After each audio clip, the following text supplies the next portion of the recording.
রহমান রহিম। আমি আগেকার ভিডিওতে বলছিলাম যে আমার গরুকে আমি ঠিকমতো খিলেন করাতে পারছি না। আল্লাহর রহমতে এখন আমি ইনশাআল্লাহ, যেহেতু এবং ঘাস বড় হয়েছে, এই জন্য গরুর খাবার আর ঘাটতি হচ্ছে না। এই ইদানিং আমার গরুর চেহারা মনে করেন যে এতটা পরিমাণ বাজে গেছিলো, সেটা কয়া শেষ নেই।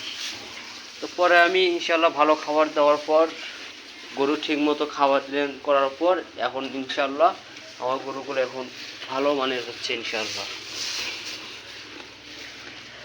দেখতে পাচ্ছেন আমি একবার চারি ভরিয়ে দিচ্ছি খাবার। এইগুলো খাওয়ার পর আপনার হচ্ছে গরুর পেট আবার ভরে যাবে। কারণ গরুর পেট যদি ভরা না থাকে তাহলে আপনার হচ্ছে গরু বাজে যায়, মানে গরু হাড্ডি দেখা যায় এক কথায়। আমি আপনাদেরকে প্রত্যেকদিন দেখানোর চেষ্টা করি যে আমি গরুকে খাবার দিই কীভাবে।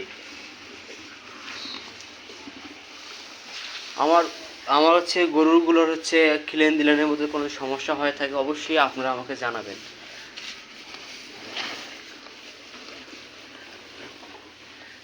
এরকম ভিডিও নিত্য নতুন পেতে আপনারা আমার সাথেই থাকবেন। আল্লাহ হাফেজ।